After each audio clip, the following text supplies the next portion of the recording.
Okay, let's unpack this. We've been looking at seven scripture passages that honestly seem totally disconnected at first. Right. You've got things like David's conquest, Yeah. some Proverbs talking about like bone health, Yeah. and then Jesus on self-surgery.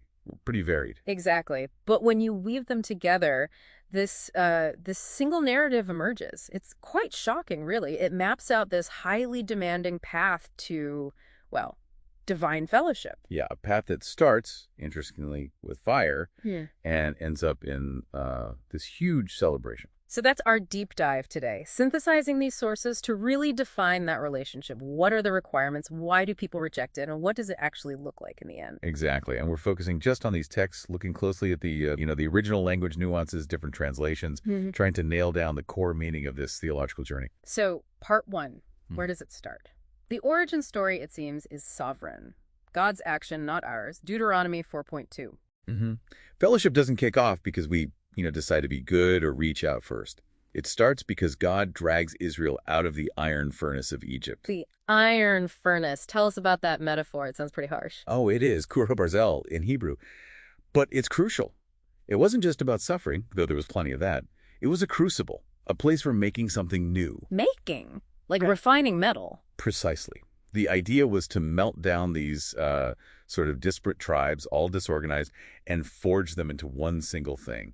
A people of inheritance, a unified entity. So getting into this fellowship, it requires this fundamental change first, a transformation. Yes, an ontological shift, you could say. A making has to happen before any blessing can even land. You have to become the right kind of thing first. Okay, so you're forged, you're made new, but then it seems the path is immediately contested. Part two. The requirements are radical, demanding, forceful removal of obstacles. Right, and you see this externally first. Think about David conquering Jerusalem, 2 Samuel 5.6. Ah, the Jebusites' taunt about the blind and the lame. Exactly. And that wasn't just trash talk. There's serious theological weight there. How so? Well, the analysis connects blind and lame directly back to Leviticus 21, Okay. which explicitly bars anyone with those specific physical blemishes from serving as a priest. Ah, so the Jebusites were saying Jerusalem was unfit, impure. Precisely. Your future holy city is defiled, unfit for God's presence. So David's conquest wasn't just military. It was symbolically an act of ritual purification, cleansing the future capital. Wow. Okay, so that's the external barrier. What about internally? You mentioned Matthew 18.9, the offending eye. Yes, the internal reflection of that same purification principle. That passage sounds pretty extreme, though. Is it endorsing, actual violence against oneself? No, it's almost certainly metaphorical. It's about radical commitment. Just like the external city needed cleansing, the internal scandalizes, the stumbling block, the thing that trips you up, it has to be dealt with just as forcefully. Forcefully, like plucked out. Yeah, plucked out, cut off. The text argues that kind of radical self-surgery on your desires, your habits, whatever, keeps you from life, is way better than being excluded altogether. Okay, that's a high bar. Radical purification, inside and out. So, part three. Why would anyone reject this path if it leads to life? Well, interestingly, the key reason given isn't some, dramatic evil or rebellion. It's found in Matthew 22, the parable of the wedding feast. The invited guests who don't show up. Exactly. And why don't they?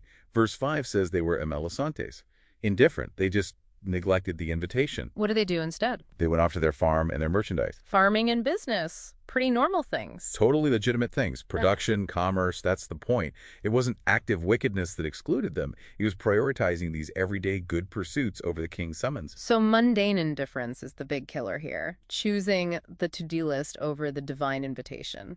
That seems to be the core scandalon, the stumbling block that leads to rejection. It's a self-imposed exile from the feast, really, just being too busy. Puts daily distractions in a whole new light. Okay, so let's say you navigate all that.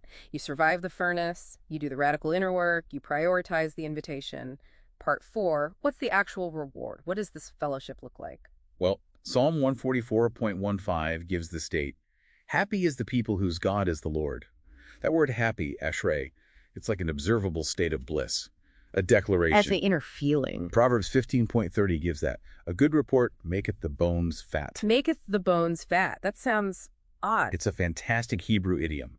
It means deep-seated health, vitality, profound inner well-being, the kind that just radiates out, shown by the light of the eyes. It's a joy that starts deep inside. Okay, so inner vitality, outward happiness, and how is it expressed together corporately? That's 2 Samuel 6.5. David and all Israel. They're bringing up the ark, and the description is just unrestrained, exuberant celebration before YHWH. What kind of celebration? The verb used is sajak.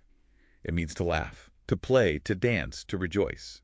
Loudly, publicly, with tons of instruments. Lyres, harps, tambourines, sistrums, cymbals.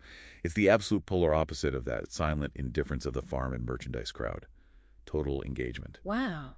From the furnace to the party. That's quite the journey. It is, and it raises, a potentially uncomfortable personal implication. Go on. Well, if this synthesis is right, if you're genuinely engaged in that difficult path, the refining, the removing of internal blocks, then maybe experiencing rejection from others. Yeah. Especially from those still, focused solely on their farms and merchandise. Maybe that rejection isn't failure. Maybe it's a sign of necessary transcendence. Interesting. Like you're moving into a different sphere. So what does this all mean for someone listening? Well, think about Enoch, Genesis 5.24. He walked with God. His fellowship was so complete that he was not, for God took him. Exactly. He was, in a sense, taken right out of the normal social sphere. His communion with God sort of superseded everything else. Social acceptance wasn't the point. So the final provocative thought might be this. These texts seem to suggest the only ultimate question is whether you're pursuing that divine fellowship. Right, which promises that rejoicing heart, that inner vitality, but doesn't necessarily promise you'll be popular or accepted by everyone still back at the farm. Something to definitely mull over, pursuing the joy, even if it means a different kind of social path.